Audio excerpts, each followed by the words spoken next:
नमस्कार, आप देखा तानी भोजपुरी न्यूज टाइम। हम शंभू शरण।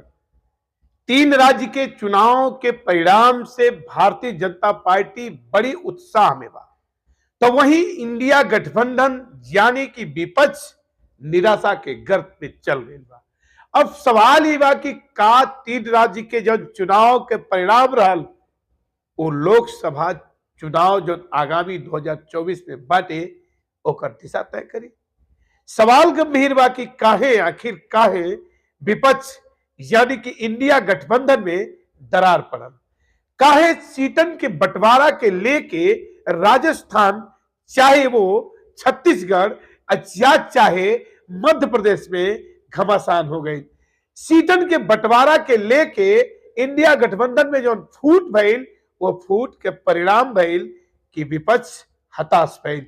अब भारतीय जनता पार्टी के कमल 3 राज्य में खिल गई। वहां कमलनाथ के बयानबाजी से, चूंकि बयानबाजी भी ऐसा रहे, समाजवादी पार्टी के नेता यानी कि समाजवादी पार्टी के राष्ट्रीय अध्यक्ष अखिलेश यादव के कमलनाथ वहां पे अखिलेश वखिलेश बता दिलन।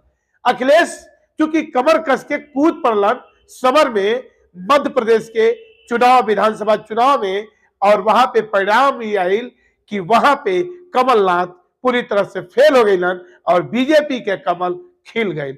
अब चूंकि वहां पे एक बात और बात है कि जहां राजस्थान में कांग्रेस के सरकार रहल, वहां पे राजस्थान में गहलोत अपन अस्तित्व भी नहीं बचा पौलन।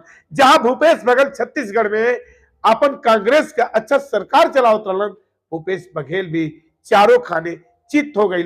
ये समीकरण अब चूंकि जो बनत नजर आयल है और जो विधानसभा का नतीजा आयल है, ये नतीजा से घबरा के फिर से एक बैठक इंडिया गठबंधन की तरफ से रख दिया गई बा। अब देखल जरूरी हुई कि इंडिया गठबंधन आगामी लोकसभा चुनाव खातिर कमल रणनीति बनावे जा रहा बा। का पूरे इंडिया गठबंधन के अब की बेरी समीकरण बनत नजर आई? का इंडिया गठबंधन में फिर से लोकसभा चुनाव के जो सीटन के बंटवारा हुई वो का समीकरण के ऊपर हो पाई? का समीकरण के साथ इंडिया गठबंधन अपने सब सीटन के सही तरीके से गोटी बिठा के इंडिया गठबंधन अपन लोकसभा चुनाव लड़ा पाई? एक सवाल ये भी गंभीर हुई कि का जवन गठबंधन के रणनीति बा, जवन गठबंधन के बातचीत बा, का वो बातचीत आगामी लोकसभा चुनाव तक बेहतर तरीके से टिकल रही? अगर टिकल रही तो हाँ कड़ी टक्कर हो सकेले भारतीय जनता पार्टी और इंडिया गठबंधन, यानी भारतीय जनता पार्टी के जो गठबंधन के लोग बा उनके साथे, और इंडिया गठबंधन जो ओ तरफ के विपक्ष के गठबंधन बा ओ तरफ से कांग्रेस के तरफ से भी एक कांटे का टक्कर हो सकेले। लेकिन ऐन चुनाव के वक्त जब लोकसभा चुनाव के ठीक पहले अगर सीटन के बंटवारा के लेके कहीं घमासान हुई या तकरार हुई तो निश्चित मान लें कि लोकसभा चुनाव आगामी 2024 के फिर से कमल के तरफ इशारा करत नजर आवता कि कमल फिर से खिल सकेला।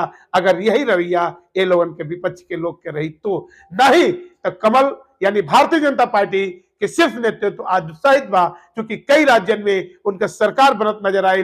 एक बात और बा कि भारतीय जनता पार्टी के जो बयान रहल कि आने वाले समय में करीब 50 साल तक अन्य पार्टी यानी कांग्रेस बैकफुट पे चल जाई या विपक्ष बैकफुट पे चल जाई, तो वो तरफ कड़ी पे काम करत भारतीय जनता पार्टी भी नजर आवतिया। वो दिशा में ठीक ठीक उनके बयान के अनुरूप कार्य भी और परिणाम भी नजर आवता। आगामी लोकसभा का कहत हुई, अब का कही समीकरण बनी या विपक्ष धाराशाही हो जाए? देखत रहे भोजपुरी न्यूज टाइम।